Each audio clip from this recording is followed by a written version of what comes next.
हिंदुस्तान ने अपना खित्ता इतना बड़ा जिस्म काट के हमें पाकिस्तान बनाने के लिए 4 सूबे दिए।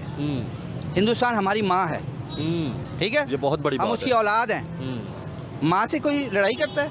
ये पता है कर सकता है लड़ाई? लिटरली मैंने वहाँ, मुझे 10 दिन का वीजा था, झूठ नहीं बोलूंगा। ठीक है, तो क्या उधर आपको कोई मुश्किल देखने को मिली कि यार पाकिस्तानी आया नो हाँ। यार, मुझे सिख अंकल और सिख आंटी आई हैं, उन्होंने कहा है बेटा आप हमारे घर रहोगे। ओह अच्छा, लेकिन हमारे मीडिया में ये बता दिया जाता है हिंदू बड़ी नफरत करता है, Sikh no no Sikh, I love you, मेरी माँ है दूसरी वहाँ पे, मैं वहाँ कह के आया हूँ, आज भी कह रहा हूँ। यानी हिंदू क्या, मुसलमान क्या, सिख क्या, ईसाई क्या, वहाँ पे सब जो है ना अल्हम्दुलिल्लाह मैंने देखा है। मैं एक जगह खत करवाने चला गया, उसने मुझसे पैसे ही नहीं लिए, हिंदू था वो। यहाँ पे तो कॉन्सेप्ट पाया जाता है कि हिंदुस्तान में रहने वाले मुसलमानों को मस्जिद में जाके नमाज पढ़ने की इजाजत नहीं, और आप बता रहे हैं कि वहाँ पर हिंदू आपको कपड़े के टुकड़े दे रहे हैं कि आप इसे जाय नमाज के तौर पर इस्तेमाल कर सकते हैं। सुभान अल्लाह। बिल्कुल बिल्कुल ऐसा कुछ भी नहीं था। मैं आपको बताऊं, कहीं पे हमें बिल्कुल भी एक किस्म का ग्लिम्स तक नहीं आया कि दे हेट अस। मुझे ये बताएं कितना फ़र्क आप देख रहे हैं इधर के रहने वाले लोगों में,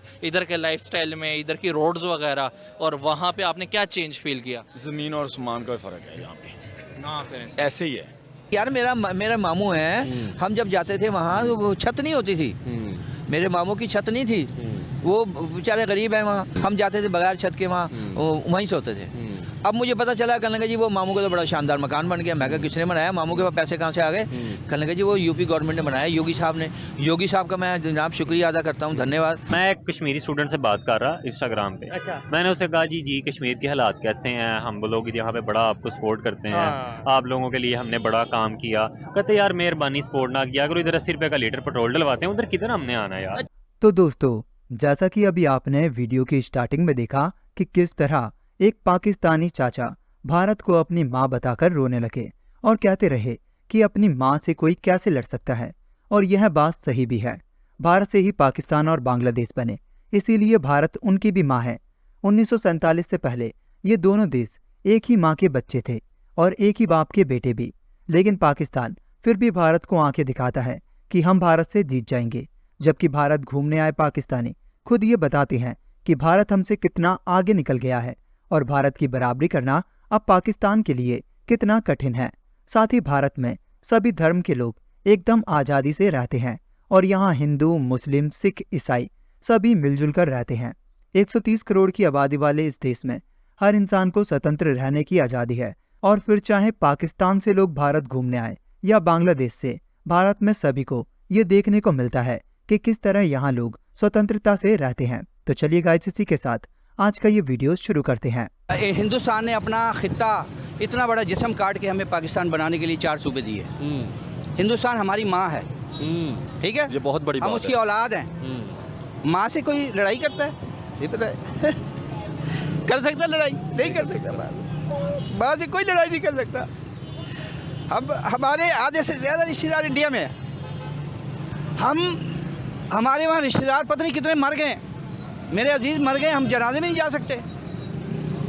ऊपर से ये सब एक हैं, डीजी लेवल पे सब एक हैं। इंग्लैंड में उनके दफ्तर में आमने सामने उन्हें एक ही होटल में जनरल दुरानी ने लिखा है, हाई कोर्ट में किताब मौजूद है। वो कहते हैं हम आपस में रा और ISI मिल के हम मशवरे से काम करते हैं आपस में। ऊपर से तुम एक हो, आवाम को लड़वाया हुआ है। अब आपने एक बात बतानी, आपका हिंदुस्तान में विजिट हुआ है सर? मैं बहुत विजिट की है, मैंने कुछ। आप बताएं, यहाँ पे हमारे एक ही नारा लगता है कि हिंदुस्तान के अंदर मुसलमानों पे जुल्म होगा। तो मुझे हो रहा है? कोई जुल्म नहीं हो रहा, झूठ बोलते हैं सब। मेरे सगे मामू हैं, वो गरीब हैं, वहाँ मेरठ के अंदर मेरठ सिटी के अंदर वो गरीब हैं। हम जब जाते थे उनके घर तो बगैर छत के हम वहाँ रहते थे। अब मुझे पता चला कि वहाँ यूपी गवर्नमेंट ने, वो क्या नाम है CM का यार, वो जो पंडित है, योगी साहब। यार योगी जी, मैं आपके हाथ जोड़ के आपसे आपका शुक्रिया अदा करता हूँ। आपने गवर्नमेंट ऑफ यूपी ने उनको मकान बना के दिया है। शानदार। यहाँ पे गरीबों का क्या हाल है? अब यहाँ पे गरीबों का, यहाँ गरीब तो खुदकशी कर रहा है, खुद आयशी कर रहे हैं ये सारे, खुद गरीब का पता ही नहीं है गरीब का हाल क्या है। आप मुझे एक बात बताएं, जिस तरह आपने कहा कि वहाँ पे मुसलमान लोग आपके सक्के मामू के लिए उन्होंने बना के दिया, रिश्तेदार हैं, पूरे इंडिया में मेरे रिश्तेदार हैं। तो अब ये बताएं कि हमारे यहाँ पे सिख या हिंदू रह रहे हैं, क्या हमने उनके लिए किया? सिंध के अंदर, बलूचिस्तान के अंदर लोग रो रहे हैं। कुछ नहीं, वो यार अकलियत तो बात तो दूसरी है, या मुसलमान रो रहा है, मैं रो रहा हूँ आपके सामने, मेरे आंसू नहीं कर रहे हैं। यहाँ हम ना बिजली का बिल दे सकते हैं, ना गैस का बिल दे सकते हैं। देखिए जी, बेसिकली अल्हम्दुलिल्लाह मैं समझता हूँ कि जो हम लोगों की दुश्मनी है ना, वो सिर्फ और सिर्फ जो है ना वो बॉर्डर तक है। अगर आप वहाँ जाएं खुद से, मैं खुद गया हूँ अल्हम्दुलिल्लाह, और तकरीबन भारत से? जी इंडिया, मेरी पूरी ननियाल वहाँ पे रहती है, तो वहाँ के लोग बहुत मोहब्बत करते हैं। लास्ट विजिट कब था आपका? 2016 में।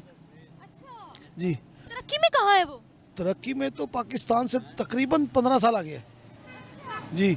और वहाँ पर आप शॉपिंग करने चली जाए ना, और किसी को पता लग जाए पाकिस्तान से हैं, तो जो चीज़ वो 1000 रुपये की देते हैं ना, सेल करते हैं, वो आपको 500 की देंगे, भले वो अपनी पॉकेट से पैसे खर्च करें, लेकिन उनको पता लगे कि आप पाकिस्तान से हैं। हालांकि हम लोग ये कहते हैं कि जी उसकी ऐसी कम तैसी, इंडिया यूँ हो जाए फलाना, नहीं भाई, असल में जो है ना वहाँ की आवाम से पूछे तो कहते हैं कि वो हमें बहुत बड़ा दुश्मन समझते हैं, बड़ा डिग्रेड करते जो है ना, यानी कि अगर 125 करोड़ आवाम है ना वहाँ पे, तो 25 करोड़ आवाम है जो सिर्फ मुहब्बे वतन नहीं है पाकिस्तान के लिए।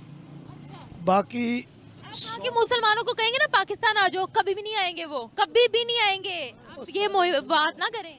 सारे मुसलमान ऐसे नहीं है मेरी बहन, अल्हम्दुलिल्लाह। मैंने तो जितने लोगों को देखा है ना, मैं वहाँ पे हर तकरीबन महीना गुजार के आता हूँ, ठीक है ना, लेकिन कभी नहीं मैंने देखा कि किसी ने मुझे गले ना लगाया। यानी हिंदू क्या, मुसलमान क्या, सिख क्या, ईसाई क्या, वहाँ पे सब जो है ना अल्हम्दुलिल्लाह मैंने देखा है। मैं एक जगह ख़त करवाने चला गया, उसने मुझसे पैसे ही नहीं लिए, हिंदू था वो, और उसने अफरीदी की तस्वीर लगाई हुई है। उस दुकान का मैं एड्रेस आपको देता हूँ, बड़ा हिंदू राव ठेले वाली गली, ठीक है ना, सदर बाजार। यहाँ पे तो कॉन्सेप्ट पाया जाता है कि हिंदुस्तान में रहने वाले मुसलमानों को मस्जिद में जाके नमाज पढ़ने की इजाजत नहीं, और आप बता रहे हैं कि वहाँ पर हिंदू आपको कपड़े के टुकड़े दे रहे हैं कि आप इसे जाय नमाज के तौर पर इस्तेमाल कर सकते हैं। सुभान अल्लाह। बिल्कुल ऐसा कुछ भी नहीं था। मैं आपको बताऊं, कहीं पे हमें बिल्कुल भी एक किस्म का ग्लिम्स तक नहीं आया कि दे हेट अस और something like that. So all the way travelling from Rampur, Khanpur and Haidpur, ऐसे कोई नाम था, I don't remember the actual villages name. We travelled from there, we stood there, we stopped by there, हमने वहाँ पे पिया, खाना खाया, मतलब ऐसा कुछ नहीं था। फिर वहाँ से हम शेरकोट भी पहुँचे जहाँ पे हमारे रिलेटिव्स थे मेरी वाइफ की। So we stood there for like a week और मोर। और फिर हम वहाँ पे नहीं किसी किस्म का, कहीं ना वहाँ पे सिख भी थे, हिंदू भी थे, मलबारी भी थे, तमिल, किसी किस्म के इन्होंने हमें मतलब महसूस नहीं होने दिया कि we are first of all Muslims and we are from Pakistan. अच्छा, आपने कहा कि आपने वहाँ के मंदिर विजिट किया और उन्होंने बड़ा आपको वार्म वेलकम किया और विजिट भी करवाया। अगर हम पाकिस्तान की बात करें तो यहाँ मस्जिद के अंदर नॉन मुस्लिम अलाउ नहीं है, चाहे वो हिंदू हो, चाहे वो सिख हो, या फिर चाहे कह लें कि वो क्रिश्चियन हो।